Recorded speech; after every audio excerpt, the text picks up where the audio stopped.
All right, we're live on YouTube. Rock on. Awesome. So we'll give it a minute and then we'll get started.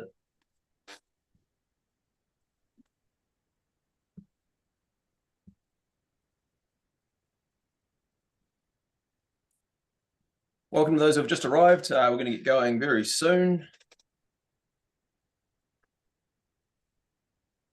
All right, that'll be long enough. Should we go? Yep. Awesome. All right. Well, yeah, thanks for joining us. So plan today is we're going to take you through everything we have released in the past 12 months. So I'll share my screen. We'll look at the agenda, what we're going through.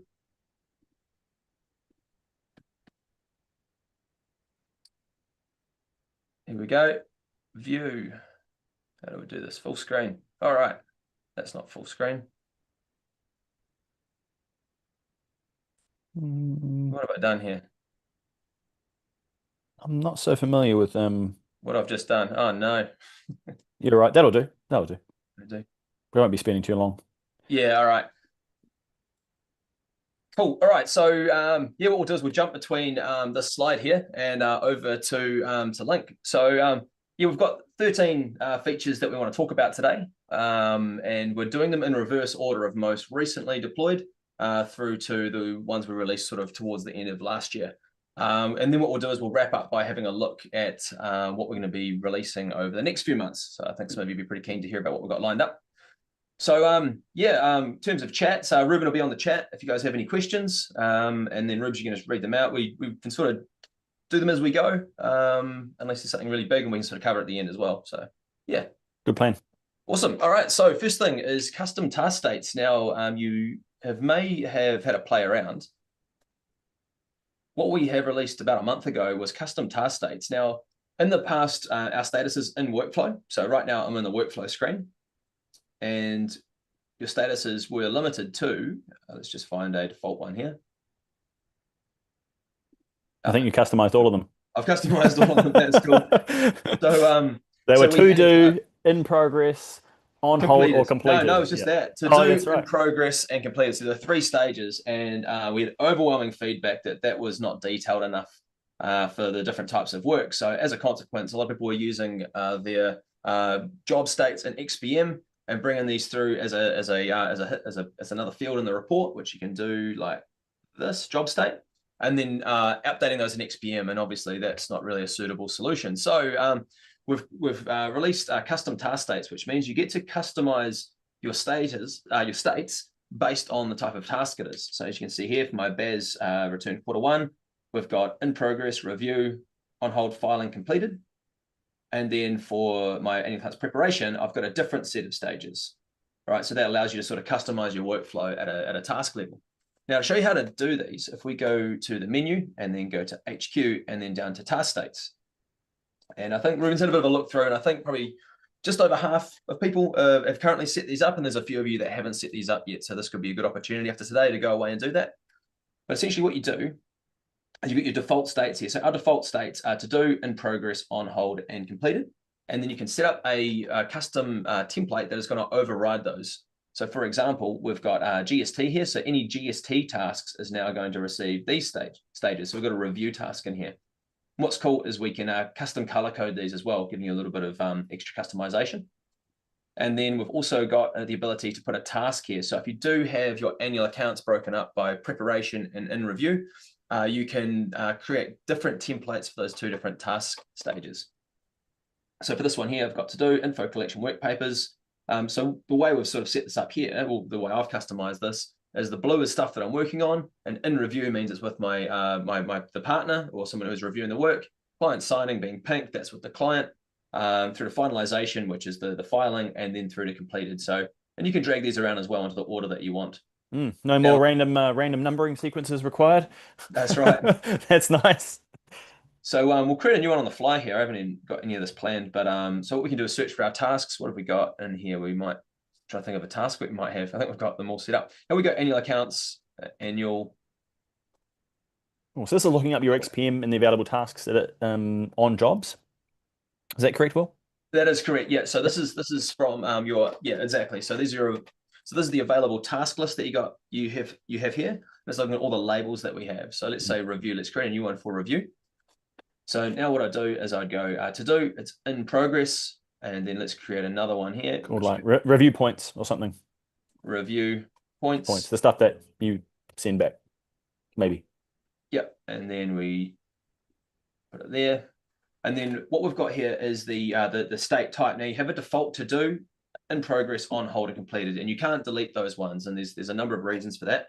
Let's just say one of those reasons is that if we were to go and delete a state, they're going to default back to the default state. So you might have a whole lot of review points in progress, and if you delete that from your template, they're going to go back to in progress.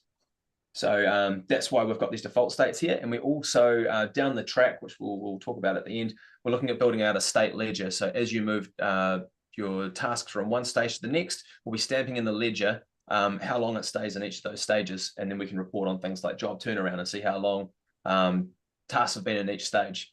With who? Now, I'm going to do that. It's in progress. It means that we are counting days, right? So if it's to do, it hasn't started, there's no accumulation of days on that job.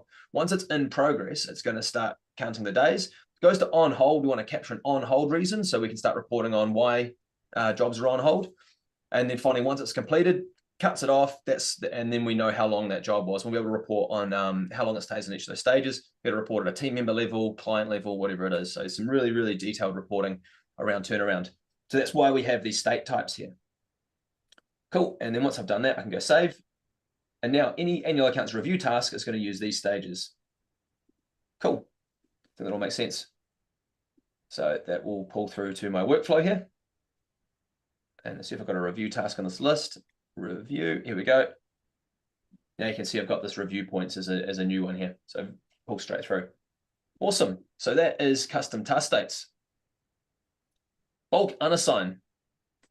Cool. So bulk unassign is if we come into allocate work. In the past, there were challenges around unassigning people. So if we go to allocated work, let's say we wanted to remove some people from these tasks. What we can do now is, I'll just select all of these. And I'll just grab a list here. So I've got Tori and Tori here. Now, the reason that we can't unassign Will from this task at the top is because it's got actual hours on it. So this record is associated with Will because he's done 11 hours 52 on it. So we can't unassign from there, but this task here, Phil, is assigned to it, and that's a record that we can update. So what I can do now is I can go unassign task, and any record that has Phil on it will be unassigned. So you've got Tori here for unassigned Tori. It's going to unassign Tori from all of these, and then finally Caitlin I can unassign. So it's a lot easier now to unassign people from their tasks. Now on top of that, we've got another one here. I'm just going to refresh. Actually, I'll just publish that. That's going to probably put a whole lot of things back into to be allocated. And we've got Cam on a few of these. All right, so check this out. We got this. So Cam's on all these records. We've got another one here, which is delete row. If we delete row, what it does is it not only unassigns, but it also removes the allocated hours, and it removes the due date. So if you do have multiple people on a task, what it will do is, so it's not going to delete a row if you are assigned to it, but if there's an additional record, we're able to delete those additional records. I don't know if I explained that really clearly, but let's see if we can find another example. Okay, so see this one here, I've got, I'm going to filter it right down to, so it's 1750. Cool. So what we've got here is we've got 3 records on this task. Now in the past, so Ruben we can't delete because Ruben's done time to it, but these 2 records here, we want to remove. So let's say for this one here, Phil, I can go delete row now, and it removes Phil from that task, and then I can then unassign Caitlin like that. So it gives a lot of flexibility around removing people, and I can delete that one as well, and it just leaves Ruben on that task. Publish that. Cool, and now that's going to go from allocated over to completed tasks. So I think that all makes sense. As you can see, you've got a lot of flexibility now around removing people from tasks. Was there some questions that were relevant to that one, Rubes? Or? No, I think you did a good job there. Cool. Yep. Previously, it was a real hassle to do that. Yeah, it's pretty much it's easy right? now. Yeah, it's real easy. Once you go into the play around, you'll see how easy it is. We've got unassigned and we've got delete row, and depending on the situation, we've dealt with the problem. Cool. Job numbers take you to XPM. This one's really cool. So we've put a lot of investment into workflow. We're trying to make this like the place where you run your where your team can just log in. This is where their work is, and they can go to wherever they need to from the screen here. So a lot more is coming to here, but right now it's yeah, it's pretty cool. Done a lot of work. So one of those things is being able to go straight to XPM from the job. So let's say, for example, Aaron's Audio Limited. I want to find the job for Aaron's Audio. So I can just type in Aaron's like that. Okay, audio and architects. Here we go. Aaron's Audio. So it's got that really nice search. Now, this is the job here. So if I click on that, it's going to take me straight through to XPM. As long as you're logged in. As long as you're logged in. Classic. Most of us are logged in all day long, but you know, classic Xero logs us out intermittently. But sometimes it auto logs you in, and then sometimes it doesn't. So who knows? Yeah. All right. So now that we're logged in, I can close that down. I don't have to log in every time because now it's logged in my browser. I can then click on this job here, straight through to XPM, really, really fast. I can go and file my GST or my BAS return or whatever it is, and then back here. So that's a really cool feature. Click into client details. What else do people do there? You can do an invoice that way if you wanted to, add a disbursement if you wanted to, just the stuff that you still have to do with an XPM. Yeah, what we're trying to achieve here is a really nice close connectedness between XPM and Link. And just being in Link for your workflow, you don't feel like XPM's too far away. It's just one click away. Cool. Next one is update estimated times and due dates straight from workflow. Right. So what we can do now is if you have permission, so I'll show you the permission that is required here. So go to HQ and go to our team. And then I'll click on to myself here. These are my permissions, and you can see here that allocate work is turned on for me. So if allocate work is turned on, it gives you access to allocate work in the menu. But what it also does is it allows you to update values in workflow here. So for example, I'm 35 hours over allocated. So let's just imagine we're in a workflow meeting right now. You can see Josh is 42 hours over allocated. Well, what we can do is we can update any of these details now. We've always been able to update the assigned to or the due date, but now we can also update these values. So let's say it's got 40 hours on this task. If I click in, it shows me that it was 40. If I click out, it puts 40 back in. But let's say he needs 30 hours for this. Put 30 in. It's going to update his capacity, and I can publish that. So it gives you a lot more flexibility. And the reason that we've released this is for auto assign. So is that on our list? It's actually the next one here. I think it's the next one. That's the next one. Cool. All right. So we'll show you what auto assign is. These are very much tied together, these two. So let's go back to, just want to see make sure my team members have auto assign toggled on. So I do. So I got auto assign toggled on. So what that means is if I timesheet to a task that isn't in my list, it's automatically going to add it to my list for me. So yeah, common scenarios there would be helping someone else on a job, perhaps, or picking up a job for the first time. Yeah, it's a faster way. If your team member is the kind of person who, when they start something, they're often the one who finishes it, then auto assign is a good option. It will speed up the allocation of work to them. The kind of people who have it turned off are normally partners, managers, and administrators, people who dip their toe into a lot of different things. That can end up creating a lot of clutter in their workflow list. So we would have that toggled off for them often, or recommend it to toggled off. Yeah, so we give that flexibility to team member level, whether you want on or off, whether you want on or off. So yeah, so I'm pretty sure coconut curries isn't on my list here, so let's grab them. And let's say annual accounts, let's do a review task. It's going to pre-populate my time for me. All right, I should be 100% productive this week. It's my first timesheet. Cool. So what that does is that will add it to my list down the bottom here. Cool. So Coconut Curries Limited annual accounts review. You can see that it's automatically put it on my list. So what we can do now is in a workflow meeting, this is the way it's sort of been designed, right? Is people just timesheet to their tasks as they're going, and it's creating their list as you go. Now, in a workflow meeting at the start of the week, I'd go through and go, cool, all right, check how Cam's getting on. Cam's got plenty of capacity. He's good. Josh, we need to move some tasks around. And as we go through, we're going to look for new tasks that have been put on people's lists, and you can identify them by having no due date. So you can see here, I've got no due date on this task down here. So what I want to do is, I'm just going to send this to the top of the list because I want to see how this affects our capacity. So annual accounts review, I've done an hour 18 to it, but I'm going to give it 2 hours. Yeah. You say, hey, Will, how long do you need for that review? And you go, oh, yeah, it's a big one, lots of entities. I'm going to need another 40 minutes at least. Cool. Cool. Let's say I need 4 hours for it, right? 4 hours. It's a big review. So got 3706 over allocated as my current capacity. Now, when I put a due date in here, being October, it's going to update that. So that 3706 becomes 3948. So what we're doing is by timesheeting, we're creating our list. And then in a workflow meeting, we'd go down with our manager, and then we'd go and estimate how long each of these tasks is going to take. And then we'd give them due dates as well. When you do that, you're pre-populating your workflow list, and then you're just refining it in your workflow meetings. So then I can publish that. That's all updated. Hasn't made your life any better though, as an employee right now, has it? No, I'm still not feeling too good. Yes. So ideally, in this team meeting as well, is we'd identify a task that I haven't started. Let's just say there's this one for 30 hours right now.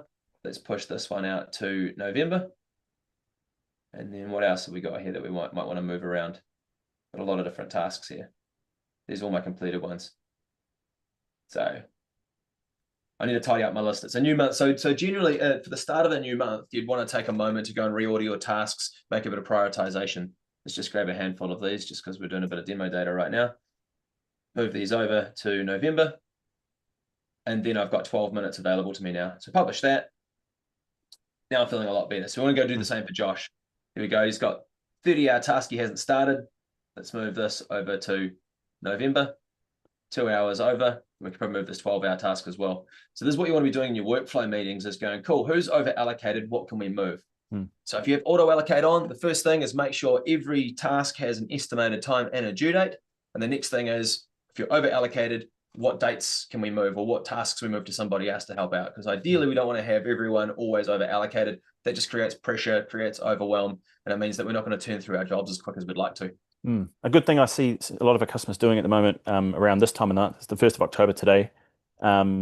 You'd have a buffer, and you've planned a buffer. So Will there at the bottom there, that would not be a sufficient buffer to last him the rest of October, right? He only needs to sneeze and he's going to be over allocated again, right? So we want to allow for a billable team member, something I see working is about 15 to 20 hours at the beginning of the month, which allows for about an hour a day of unexpected client work. Yeah. So play with that number, figure out what it is. It'll change person to person depending on the type of work they do, how often they answer the phone, how likely they are to get involved in helping other people out, and these sorts of things. Those people may need more buffer. But for your on the tools team member, I would start with that sort of figure in mind. Yeah. At the start of the month, so I would actually take another 15 hours off Will right now, because I just know I'm going to be having this conversation in half an hour's time. Yeah, exactly. Yeah, Yes. yeah. So, and that's the game here, really. Like, what we've done is we've created the tool that you can now use to really optimize your workflow and your allocation of resources. Without it, you're just you're playing whack-a-mole with who's the most stressed, who can we take work off, deadlines are being missed. But now we can actually see, based on all our deliverables, we can get through this work. And then, you can see Cam could benefit with some more work. Tori's probably really optimized for the type of role she has. Phil's looking good. But you can see as soon as I spend half an hour on a task that isn't allocated to me, I'm back in the red again. But as we get close to the end of the month, you'd expect that to really close. You don't want 20 hours available at the end of the month, because you're going to have more than 20 hours available, right? So that's the game here, really. Cool. Hopefully auto assign will make sense. It's quite a powerful feature if used right. New allocation work view. So what was that, Reubs? In allocated work, there's a new default view. Yeah, cool. Yeah, it's funny. We're doing these in reverse order. So we started at the newest, most recent feature and working our way backwards. So yeah, some of these features have a bit of crossover as we roll back. But so in the past, when we had allocated work, it was called scheduled tasks. And then we decided that wasn't a really nice language to use, because schedule, it seems like a very big task to do. And we're like, no, all you're really doing is allocating work to people. But when you allocate it, you want to make sure that it's given an estimated number of hours, right? And by that, we're creating a capacity plan which stays live through your interactions. So what we've done is we've created these default views in every page. So you've got allocated work. So you've got to be allocated, and you've got allocated work over here. So these are two default views. So I think of to be allocated. These are all the tasks that I have. So these are all the commitments to my clients that are currently not sitting on someone's workflow list. So what we want to be doing ideally is coming in here and sending these to the correct people. Now with auto assign turned on, as soon as you give a task a due date and an estimated number of hours, it's going to take it out of this list and leave it on their workflow list. So if a task is auto assigned to someone's list, it's going to still remain here because it hasn't actually been given the due date or the estimated time. But once it's got those two from a workflow screen or from here, it'll be removed from here and it'll be moved over to the allocated worker bucket. So really what we want to be doing is taking this and putting it into the next bucket. Because if we just look through this list, right now we have Basil Baking Limited, a GST return for June, July, not on anyone's list right now. So in a perfect world, that is on someone's list. A good example I've seen of allocated work, if you can just go to that tab for me, is looking at a client. If you type in a client name here, Will, this will give you a very quick view of every job and every task for that client, with who it's sitting, the stuff that's not yet planned, and when we're planning on doing it. So here's coconut curries, I think it is, from earlier. These are all the jobs we've got, all the tasks we have, when they're allocated, for who, what's been started, and the status of all of it. So that's nice. And you can update that here. And a good example is if Mr. Coconut calls me up and says, "Yo, Reubs, can you do my annual accounts preparation in now?" It currently is scheduled for, say, December. I'm like, well, I can update that here. And if my capacity turns red, I can go, "Sorry, no." Or, "Yes, I can do that for you, but it can't be Caitlin. It has to be someone different." Yes. So what we might do, I'll just point this out, is that that's actually a separate client right now. So if I went to Coconut, Coco Cafe. Yeah, so what we want to do is look at all tasks. And now we're seeing a full picture. Cool. So if we look at all tasks, I can see everything on this job for this client, and I can see that the annual accounts preparation is completed, and the review is currently sitting on Will McTavish's desk as a to-do. And Ruben has been allocated to it, but he hasn't been given any hours here. So if I go and put some hours in, let's say we give Ruben 2 hours, then we can go publish. Now it's sitting as to do for Ruben. Cool. So that gives you a nice picture of everything for that client. And you can go and do this. Go to all tasks. You can put a job number in. You can put a client number in. Really, really nice way to see everything. And the job number click through to XPM works on the screen as well, which is quite good. So if you click on everywhere you see a job number in link, it will take you to the relevant job in XPM. There we go. And you can see it's completed in link. Completed. You'll find that is also completed in XPM here. Cool. So hopefully it's all sort of tying together there. Cool. All your workflow now in one place. This was awesome. I was really excited when this came out. So in the past, we had this workflow screen here, which had all your team members. And then if you went and looked at a single team member, it'd just have their name, right? But actually no more information. Now what we've done is we've got workflow to show you your entire year ahead. So I can see my October list here, my November list here. So you can actually click through and see your entire year. And what's really cool about the search is it automatically filters down based on, so if I went Coco, it shows me that I've got, for this keyword here, I've got these 2 tasks in October, and I've got this task here in April. So it's got this really nice filter. So it just goes and it doesn't show you all the months, regardless of whether there's data in there or not. So if let's do one more, let's just go to Ray, for example. There we go, just like that. Cool. So I think that was a really, really big step forward for us in workflow, because we built the capacity system first, which you guys know. And then we nailed the capacity piece, but then we're like, oh, well, now workflow kind of sucks. So then we've really invested in making workflow better and better, which is where all our focus is right now, is building the best possible workflow system for you to run your practice on, with live capacity, of course. Right, next one, bulk update client groups. So we updated the menu to have clients in here. So if you go to clients, and you can now review your client groups. So all of these ones at the top here have no client groups. If I scroll down, I can go and double check all my client groups have been entered correctly. So what you ideally want to do is make sure every client has a client group, and you can just go and select. I'm just going to come in here and go like, Will, that's in the Will McTavish group. That's like that. Tess can go to Will as well, and then publish that, and that's just going to go through and update XPM. So we can update your client groups from here now. Now you can do that in bulk as well. Yeah, you can. You can bulk select as well, like that. So you can go filter through and bulk select and do it. Now, our client. if you've ever tried to do that in XPM, you know how painful that is. So that's why we really really wanted to push this out to the world. Yep. Yeah, it doesn't sort of fit to like our core product right now, our core product being workflow and capacity, but we thought, hey, we've got the API, let's just create this tool to make that a bit easier as well. What we did also want to do is client partner and client job manager. We wanted to make those fields updatable via the API as well. But it turns out that there's a separate API call to bring in the client partner and the client job manager fields. So the client group is a separate API call, really easy to get, and we did that. But with the client partner and the client job manager, we pull the clients, but when we pull, we don't pull the clients. We get the client name from the jobs that we're pulling, and also from the client group field. So we do have all clients. Let me rephrase. We've got all clients, but what we're not pulling is every fax number, address, alternative address, all those little things that come through from the client. We're like, well, that's actually not required for capacity planning or workflow, so let's not worry about filling up our database with that. But then it turns out that if we were to update client partner through the API, which we can do, it's going to wipe all the details that we need to send every bit of information back through the API, which is, again, intensive. If you've been following our journey, the XPM API has been our Achilles heel the whole time. Work with. So that's the downside, is if we so what we need to do, we do plan to make these updatable, but in order to do that, we need to pull all client details, which means we need to have another table in our database set up.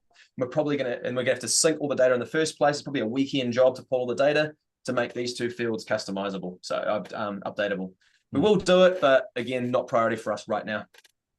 Hope that all makes sense. That's why, if you're wondering why those two aren't updatable, that's just API challenges.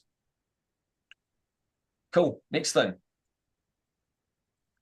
All right. This is probably the biggest release we did this year, pre-populated timesheets that link directly to XPM. So again, with this mission of making workflow as awesome as we can. Feels really weird doing this in reverse order, to be honest. It feels like it's just weird. Cool. So again, built capacity, it's awesome, but then we realize that you also need a place to view the work you've allocated. Otherwise, it's not really going to solve many problems. So we're really investing in making workflow a great place to work. Now, timesheets were a big part of that. We wanted to make timesheets as easy as possible, and we wanted to make them. So Ruben gave me some sort of scope. He goes, right, they need to be ideally single click, where you don't have to use a mouse. They need to be innovative, and in a perfect world, they're single click. And I was like, okay. So I think it was about 8 rounds of iteration. My first thing I said to Reubs is like, why don't we use AI? And it looks at what you're doing and and explain what it. Reubs like, if it gets it wrong, which it will, you're going to get frustrated and have to edit stuff, right? And let's say AI is 10% wrong. Well, that reflects really poorly on Link, because that means Link is wrong 10% of the time. So we didn't want that brand association with constantly getting shit wrong. So then we go, okay, well, if we aren't going to automate timesheets through an AI, you're looking at your screen and all the security problems that will come with that. Well, how do we make them as fast as possible? We thought, well, what do we already know? Well, we already know in the workflow list the job number. We know the task, but we can also guess the time by when you log in or how long ago your last timesheet was. So we have all that information. So in theory, we should be able to go actions, add time. Your timesheet's all populated, so it knows the job, it knows the task. It was 14 minutes since my previous timesheet entry. So all I need to do is hit enter.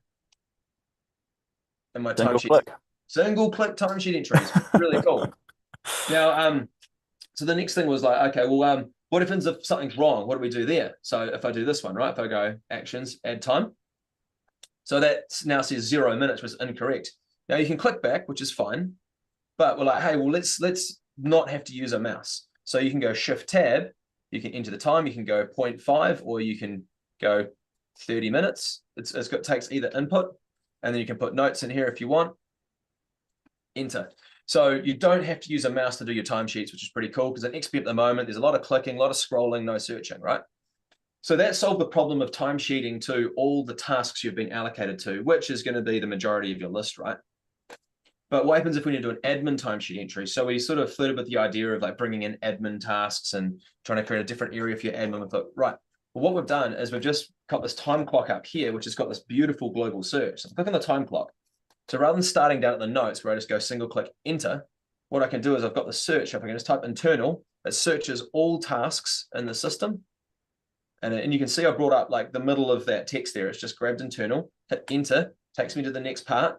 I can arrow down to internal meetings, enter, it'll pre-populate. I could tab through, or I can put in 0.5, meeting with Reubs. And then I just go enter.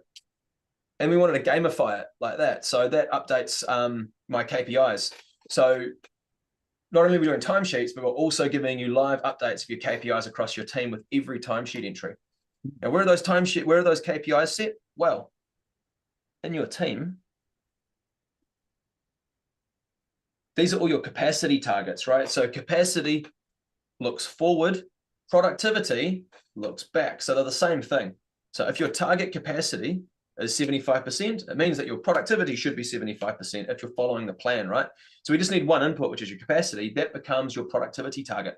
And we just update that so every week it's looking at your productivity for that week. So when you hit Monday, that's going to be set to 0%. Your first timesheet entry will either be 100% or 0%, depending on whether it's internal or billable. Cool. So just trying to keep it nice and simple, keep it live and gamified. Sweet. I'll show you one more thing with timesheets as well. Is actually, what I will talk. See how that's orange, right? The reason that's orange is because every 2 minutes of a 10-minute window, we're syncing from XPM. So we're pulling any timesheets from XPM, we're pulling new staff from XPM, and we're checking a few other bits and pieces, right? So the first 2 minutes, we pull that in, and we run all the calculations, we update everything in the first 2 minutes. From minutes 3 to 10 or 9 or whatever it is, the rest of that 10-minute window, we push everything down. So those ones were instant. This one here, it's going to push through in around about a minute. Maybe it could be like 30 seconds to a minute that'll push through.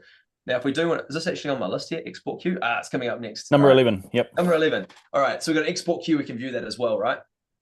So just to give you a heads up what those dots mean. So when that goes green, it means it's an XPM. So the next problem we have with timesheets is like, cool, I can timesheet the stuff that's on my list, and I can timesheet to the all my internal tasks and everything I've allocated. But when you search here, it's only searching the jobs that you are a staff member on, right? Because you can't timesheet to a job that you're not a staff member on. So then what we did is we created this feature here, where if I go, I'm going to try Coco again. Now that's brought up these two, which I'm a staff member on. But if I go search all jobs, hopefully I'm going to have an example here. Damn. Okay. Anyway. Yeah, it's real hit and miss. It's hit and miss. Yeah. Yeah. So if there was a job that I was not a staff member on, it'll refresh the list to include those ones, which gives me every job in the system. I can select it like this. Put my time in. Let's just make it 1 minute's fine. And then what it's going to do when we save that, it runs 2 API calls. The first one will allocate me to the job as a staff member, not a task allocation, but just the staff member. And then it pushes the timesheet through. So what we've done is we've made it so you can timesheet to any task without having to go, try to do a timesheet in XPM, can't find it in the list, go and find the job, edit the job, add myself to the job, save it, go and do a timesheet. It takes like 2 or 3 minutes, right? So here you can just search. If it's not there, just go search all, grab it, log the timesheet entry. Yeah, common scenario. Yeah, if you're helping other people out on a job for which you're not otherwise invited, you know, or working on next year's job that might exist, but you hasn't yet been scheduled out. Yeah, so pre-work is another common one, but yes. Yeah, so from the screen you can timesheet to anything, no limitations. Cool. What about retrospectively? Can you just show me cool. That's the third question I normally get. Yeah, for sure.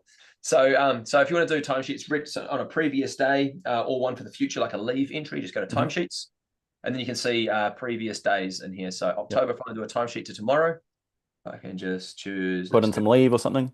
Yep. Great. Oh, we've got no tasks. We've completed all of those tasks. We need to complete that job now. Let's go to big, right? Try this one. Here we go to April, May, like that. Enter another productive timesheet entry for me. Cool. And then if I want to do a leave entry, let's say I'm going to take Friday off. Good plan. Cool. So type in leave. Actually, before I do this, I just want to show you something really cool here. I go to capacity, view capacity. So currently I have, this is a bit of a pain because I've got because I'm over allocated. All right. Already. So yeah, so I got 1.82 as my over allocation, right? So you already got too much work on. 1.82. I've already got too much work on. And then I have 45.5 hours of allocated non-billable time. Now, if I timesheet to leave like this, go leave entry, annual leave for 8 hours, like that. Your productivity doesn't change because leave does not affect productivity. But we're going to expect 45 to be reduced by about two hours. I think it's 2 hours. It's going to reduce. Yeah, it'll be 2 hour reduction here. And we're going to see that it'll be a 6 hour reduction here. So if I just refresh this. Now there's even less work you're going to get done. Yeah, and now I'm 780. So I've actually gone from an hour 82 to 7 by 82. Could probably update that to be hours and minutes, really. Yeah, so what's done is it's taken a 2 hour bite out of my allocation for non-billable and a 6 hour bite out of my available capacity to take on client work. So basically any interaction you're having, any leave entry, any interaction you're having is keeping that capacity live. I want to show you one more cool thing here about keeping that capacity live. Now, if I was to work on a task in November, so if I do an hour's work on this task here, that's an hour's work I don't need to do in November, right? So we'd expect that it opens up an hour of capacity for me, but it's also an hour that I no longer have available in October. So by timesheeting an hour here, I'd expect this to go to 8 hours available and this to drop down to 8 hours over capacity. So should we go from 7 to 8. Add time, put 1 hour in here. Productive timesheet entry. Yep. But now I've gone an extra hours available to me in November, but I've actually lost an hour in October. And I show you this just to really demonstrate how accurate this capacity calculation is. Every interaction you're having is keeping that capacity calculation live. Cool, export queue. That's what we're going to have a look at is if we go to HQ and go to export queue. If anything's failed, it'll be sitting in here. Best thing to do if something's failed is just retry it first. If it fails again, there's probably a reason for it. You can it could be that the job's been deleted or you've gone and edited something. So worst case scenario, reach out to us in support and we can have a look at it. Yeah, reach out to Reubs in support. But if you go to all exports, we have a list of the last 4 weeks of everything. So there's that timesheet entry we did to the leave entry. We've got a new time entry to the annual accounts job. So you get a full list of every API call that you've made in the past 4 weeks in this list. And it's searchable, eh? It is searchable, yeah. So it was coconut curries we're looking for, new time entries. Those are the two timesheet entries that we've done today. And then all the task updates, that's the allocation. So before we had the export queue, we're making updates in Link, and we weren't sure if they're going through to XPM. We just sort of had, if something went missing, it was taking us a long time to figure it out. But then, yeah, we've just got an export queue now. So there's full transparency of what's sending through to XPM, and we're capturing things that actually fail and providing some reasons for that as well. So, yeah, very cool. Just giving that peace of mind that the apps are very nicely connected. And then what about the queue itself? Is there anything in there now? Probably not. No, should we do it? Should we do something? No, I think we're running out of time. But okay, there's a queue there. All those yellow dots, they sit in. There's a queue. Basically, it's probably empty now because we've ticked over our 10 minutes. But if ever you want to see what's in the pipeline, shuffling its way through the API, that's what's in the pipeline. We'll do something real quick, eh? All right, so I just do these and then go publish. And if I'm fast enough, there we go. All these queued there. And then they're going to start. It's all live. Banging away. Yeah. Yeah, shout out to Phil for making that live for us. Cool, so you get to see it in real time as it's getting queued and published. Cool, fetch new data. Now, if you go to integration, if you created a new job or a new task on a job, we had to wait until overnight for that to pull through, which is a real pain, right? Because generally, if you create a job, you want to allocate it straight away. So what we've done, and the reason that we don't do that instantly or every 10 minutes is purely just the XPM API.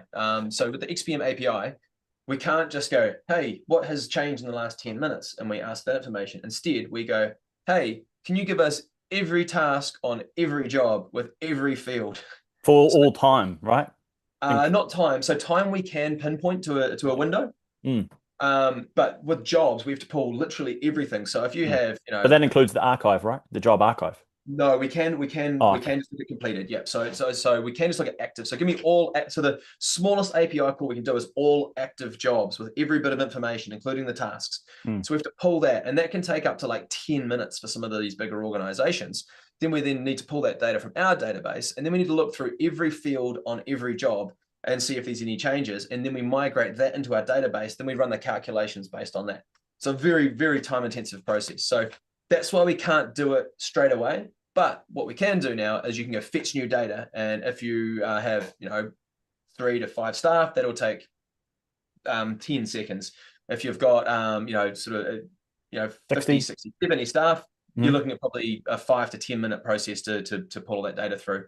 And unfortunately, it's just a limitation of the XPM API. We can't just go, give me the new stuff.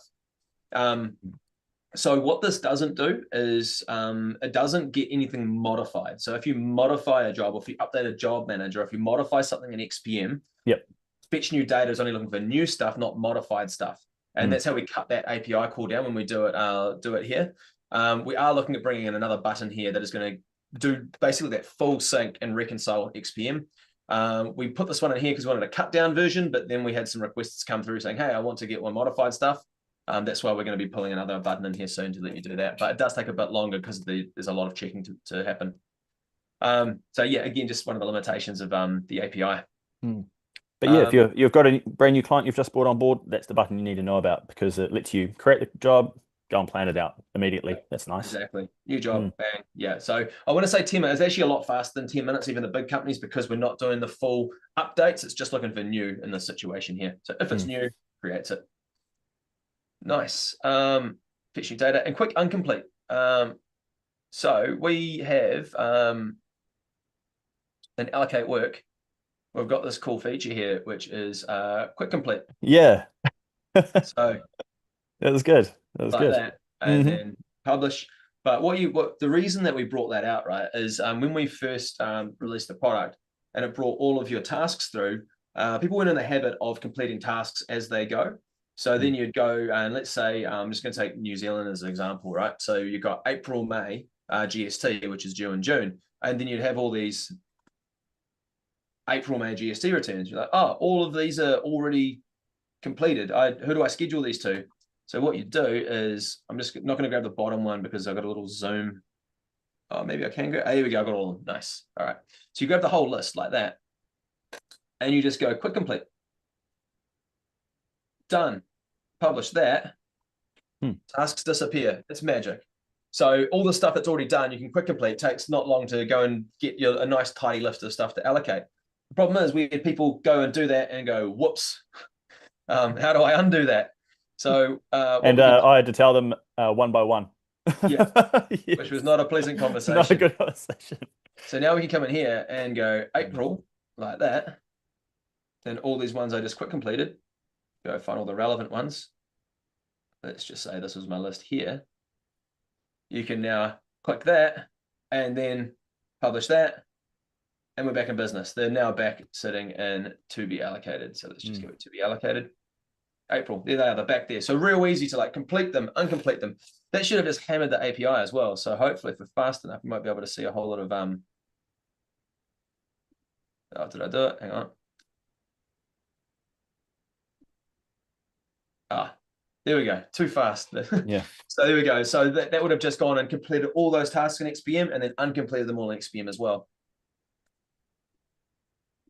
Awesome. So that's the full list of what we've got done this year. So the real big standouts for me personally is the timesheets and the KPIs. That was a really exciting big build for us. Really exciting as well. And the next thing was having workflow. That was another big standout for me, is having workflow. Seeing a whole year all on one page, which creates a really nice experience for your team to work from. And then although a really small feature, really, really powerful, is having that click straight through to XPM. And then finally the custom task states, because you can really start customizing your workflow processes within Link now. And it opens up the ability for us to do some proper job turnaround reporting that's never existed before. Yeah, really. I've 3 really good questions, Will, but do you want to cover, just quickly touch on what the team are doing now, and then I'll answer those questions? Absolutely, yeah. So I just, one last point I was going to make about these statuses is now that we've got these custom statuses, this is the starting point for a whole new world of opportunity to open up to us, right? We can do so much now we have this information. Won't go into full detail yet, but yeah, let your minds run wild about what we can do around turnaround, ledgers, notifications, all those sorts of things, because we've now got the base product in place to really start building this out further. Now, but what's next for Link? Bit annoying that I don't have my full screen working, but that's cool. What's next for Link? We are currently rebuilding the Link reporting product in the Link platform. Really, really exciting. So in the menu here, you'll have practice, capacity, and then reporting will be a new tab. And then the entire reporting product will be sitting in here. The tables will look like this. It's all been brought up to the new UI. So where we're at with it right now is we've got the whole data migration script running. We've got the whole, all the calculations are running. We're reconciling to WIP balances. So it's all ready to go. The whole database is all set up. So over the next 3 or 4 weeks, we're building the front end to bring everything into here. And then probably about a month to 6 weeks away of having everything done, ready to roll. Then the next challenge, which is migrating everyone from the old Link reporting over to the new Link platform. That's going to be probably the more challenging part of the project. It's users reports, it's team settings, it's migrating base rates over, all those base things. rates. Yep. So, but we're aiming to have the migration kick off when so we've also got early access to the new Xero Partner Hub. So we're working with the Xero team on that.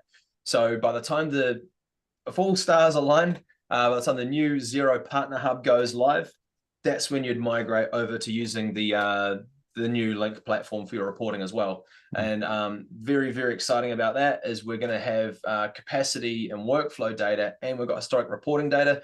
We can start bringing these two worlds together. Reubs and I have had a few planning sessions around what we can do, and honestly, the sky is the limit with the data that we have available once we have both these worlds come together. We've got some really cool stuff lined up, so that'll be getting into the new year. But I won't go into too much detail, just because we've learned that in development, there's always things that come up that you don't expect. And we're just trying to focus on this next objective, which is getting the products rolled together.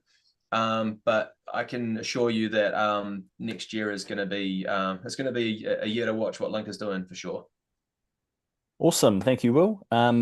Lauren would like to know, is there a way to, with like a badge return or a GST return, can you break that into different people, assign that same task to multiple people? Yeah, absolutely. I'll show you how to do that. So if you come into allocate work, let's just type in Baz to get one to look at. Cool. All right. So there's two situations we can look at here. Is this one here, Josh has put time to, right? So Josh has put an hour, 29 minutes to it. And let's say we don't want him to finish this, right? So what I can do is I can go add new row. So then I'm going to get Will to finish it, and I'm going to give Will an hour, and then I can then go allocate this to this month. So probably not a good month for me. Yeah, not a good month for Will. Yeah. So and this one here, this is a blank row, right? No one's on here, so I can say that Ruben's going to work on this one. Give him an hour, and that's going to be due. I'm just going to push it out to November. I'm not worrying about dates and things at the moment, guys. But again, you can just go add new row. Cool. It's a really nice, we've spent a lot of time getting this UX as nice as we can. So some cool things here as well is like, so I'm in here, I can either go scroll through this list, or I can just start typing Josh, hit enter. Helps if you got 50 people in that drop down. Yeah, that's right. And Yes. then again, I can go add new row. I can go update to Josh, and if I click in here, this is another thing that people were really confused about, was when I click into here, it would search the list with Josh. Josh was the keyword search that only showed Josh in the list. People are like, oh, how do I update someone? We've fixed that. So we've done we should mention it in our list here, but this input field has had so much work on it in the past few weeks, where it's really, really nice now. Click out, click back in, update that to Will. It's really, really nice to work with now. Cool. So that answers that question, which is, can I allocate to multiple people? Yes. Add new row is how you do it. And then what that does is it puts it on two people's workflow lists. Cool. What's the next question, Reubs? Just answering one here. It was related, Cool. but that's good. Cool. Hey, could you talk quickly about timesheet start and end times? Yes, cool, good question. So we do not support start and end times on timesheets. So when you do a timesheet, it's asking the total number of hours. When we built it, we thought that 99% of people would do time like this. Turns out that we were wrong. Some assumptions you make when you're building apps, you're completely wrong, and this is probably the most wrong we've ever been. We've found that in New Zealand, probably about 50-50 split. It's probably about 20% of Australian practices we've found do the start end time, but about 50% of practices in New Zealand do the start end time. So it is, when we talk about the rebuild of reporting, we've got one team working on that, and then we have another a single team member who's doing little bits and pieces for us along the way. This is really high up our priority list, the start and end time. So we were actually talked about trying to get it live for this webinar as a bit of a release, but the way things happened, we didn't quite get it done. But it's pretty much the next thing on our list is start and end times for timesheets, because we understand that we've built this awesome timesheet method, and only half of people in New Zealand and sort of 4/5 of people in Australia can actually use it. So yeah, awesome. we'll let you know when it's live. Yeah. Okay. See, what do we see? I had one more. Could you just briefly talk about the difference between a job state and a task state is, and how those relate, or when they might interact or not? Yeah, totally. So this is the big thing with the way we've built Link. Link has been built off task level workflow, right? So we think of the job as the engagement, and then the task as the deliverable, which we allocate, and we run our workflow off those deliverables. Now, that's very different to the way most people use XPM. Most people use it at a job level, and you have the job states, and then you run your workflow at a job level. The reason that we have built Link was to solve the problem around not being able to run workflow at a task level. Now, the reason you run it at a task level, I'm getting to the point, I'm just giving you some backstory.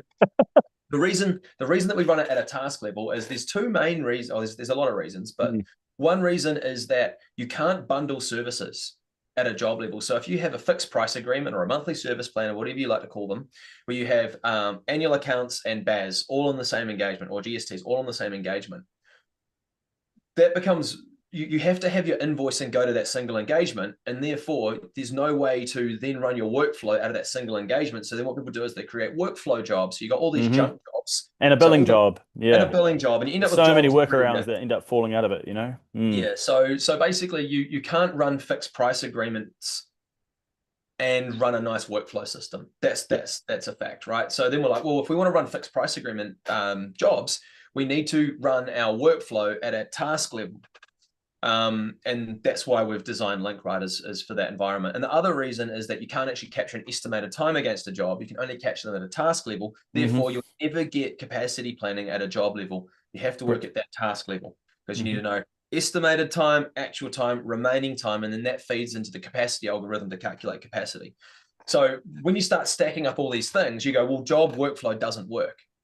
Or it doesn't work if you want to have a smooth workflow system and fixed price agreements and capacity planning all in one, right? So that's the reason. So now the question is, how do job states and task states interact? So if we go to these, so these are the statuses that you're using. So now that we understand that we got the job with all these tasks, and these tasks are building our workflow, we had no way of identifying where each task was at. So think of the task as the deliverable. So where is each deliverable at? So we built these customizable statuses. Now, what interacts between Link and XPM is the completion of that state. So if I complete this task now, if I go to XPM,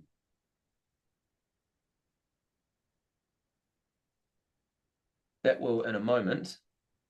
That was the review. Yep. Yeah, let me just refresh that. So that was the review, provided no one else was, we might have multiple people allocated to it. It's actually a really good point that I can talk to here. Yeah, so when you complete that task, what that will do is it will update the task as completed in XPM, but that's only when everyone that is allocated that task has completed it. So if we have two people assigned to it, we need to wait for both people to complete it before it marks it as completed in XPM. The reason is if one person completes it and the other person hasn't and needs to do a timesheet, they can't post a timesheet to a completed task. So we do wait for everyone to complete that task. So that's the integration between these two. It's at that completed status.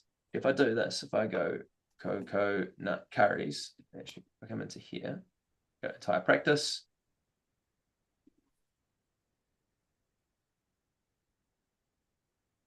here we go. So let's complete I've completed the review. And if Ruben completes the review now you can see both of us has completed it. Now it's completed in XPM. Pretty cool way. So when everyone that's allocated that task has completed it, it completes it in XPM. So that's how the statuses integrate between Link and XPM from a task perspective, right? So you've got all these stages here. When it goes to completed, XPM's updated once everyone has. Now there's no integration between the task states and the job states.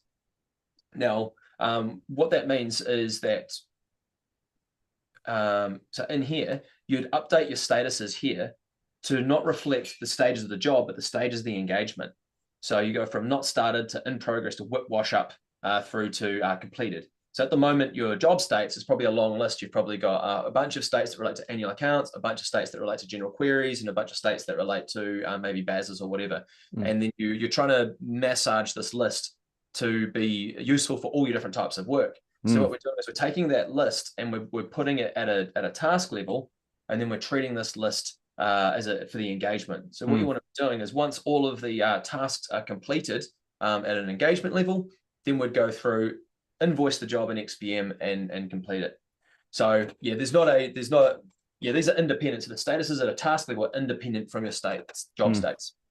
Yeah, we use the word status specifically to try to reduce confusion, but it is confusing. They look the same, they kind of act the same. But what we find is, historically, for the last 10 or more years, people have a very long list of XPM states, right? And a big chunk of those in-progress job states. And the reason they're so long is because we've got to muscle everything we do as a business into this single drop-down list. So now we're trying to say, well, our customers end up shrinking their XPM in-progress states. They keep the to be invoiced and the not started ones, but all the in-progress things around where things are at, they move into here to be reflective. What that means is people end up being more likely to be update them because they're not having to think as hard. They don't have to skip stuff. They don't have to jump around all the time. The state you move it to is always the one below it, generally. So yeah, we find that improves the visibility in the entire practice because people actually bother to update it, and it's in the same place they do a timesheet, and it's the screen you're looking at all day long. So yeah, that is. We're really committing to, and we understand this is a big change of the way that you currently do things, but we're just committing to a future state that we're working towards, where ideally Link's creating these engagements really nicely. All your workflow is managed from here, and then there's some really nice reporting out what needs to be invoiced once we bring the WIP data into here as well. So you should be able to run your entire process from start to finish in Link, and all we're doing is we're sending and receiving data from XPM where relevant. So it is a big change from using job states, but when you start pulling the layers back of why the job states are problematic, the task states become very, very evident that this is the way to move forward. But it is a bit of a change of, it's a bit of a paradigm shift. But once you've had it, it just makes complete sense, and workflow runs a lot smoother. Awesome. Yeah, I think that answered Kendall's question, and that was it. That's it. Yeah. Too easy. Awesome. Thanks, Will. Cool. All right. Well, just want to say thanks for everyone coming along and seeing what we're up to.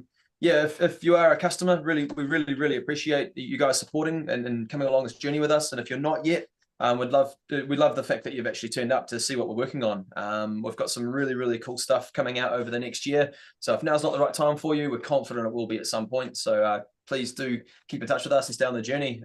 Yeah, we're just trying to design the practice management system that you guys deserve. And we're just doing that as quickly as we can. And we're just prioritizing things as best we can as we go. So yeah, really appreciate everyone's support. Amazing. Cheers, Cool. Will.